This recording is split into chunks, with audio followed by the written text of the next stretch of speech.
పరం శాంతి. ఈరోజు పురుషార్థమునకు ధారణా పాయింట్స్. బాప్ అంటున్నారు, పిల్లలు మీ యొక్క సంకల్పాలతోటి పాత ప్రపంచమును విధి పూర్వకంగా పరివర్తన చేసి కొత్త ప్రపంచాన్ని స్థాపన చేసే కార్యం చేసేదే ఉన్నది. చేసే సమయం ఆసన్నమైంది.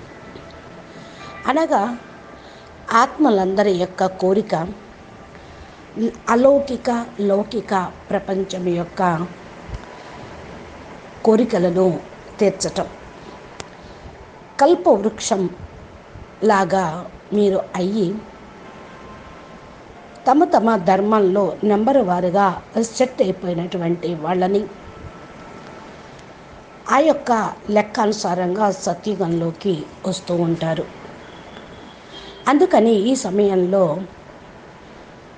బాప్ మీ యొక్క సంకల్పాలను సరిగా నడిపించడానికి డైరెక్షన్ ఇస్తూ ఉన్నారు. అనగా సనాతన ధర్మం వాళ్ళే అనేక ధర్మంలోకి కన్వర్ట్ అయిపోయారు. మరి మిమ్మల్ని సనాతన ధర్మంలోకి తీసుకొని రావటానికి, సత్యుగంలోకి తీసుకొని వెళ్ళుటకు, అనగా బేహద్ ప్రపంచంలోకి, అవినాశి ప్రపంచంలోకి తీసుకొని వెళ్ళుటకు డైరెక్షన్ ఇస్తూ ఉన్నారు. మీ యొక్క కార్యక్రమంను సఫలతాపూర్వకంగా సంపన్నం చేయండి. సంపూర్ణ రూపంలో సంపన్నంగా అయితే మీరు సఫలతాపూర్వకంగా సక్సెస్ అవుతారు, చేయగలుగుతారు. ఏ విఘ్నాలు లేకుండా. బాపు పిల్లలైన మీ యొక్క సంకల్పాలు ఒక్కొక్కరిది తెలుసు.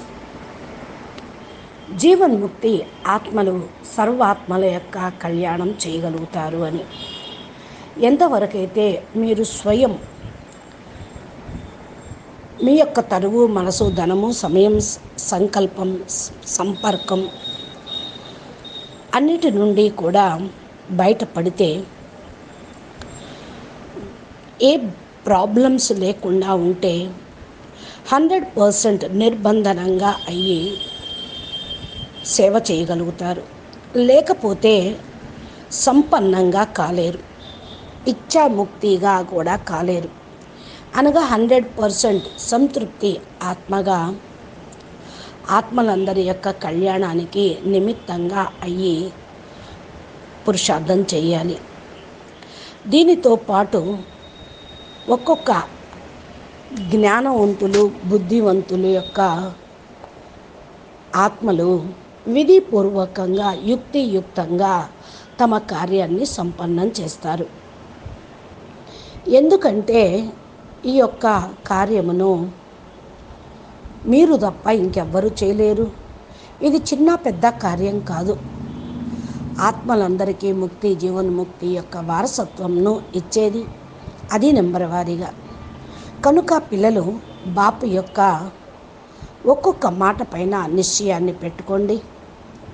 సమయం అనుసారంగా మీరు తమో ప్రధాన ప్రపంచం నుండి సతో ప్రధాన ప్రపంచంలోకి, అవినాశి ప్రపంచంలోకి వెళ్ళటానికి తమ మన్ బుద్ధి వైపు అటెన్షను ఇవ్వండి. లేకపోతే బాపు చెప్పినటువంటి విషయాలపైన 100% నిశ్చయం పెట్టుకోలేరు.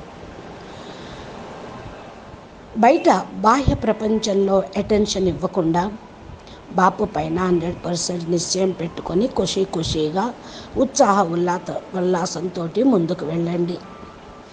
పిల్లలైన మీరు ఇప్పటి వరకు త్యాగము మరియు తపస్సు చేస్తూ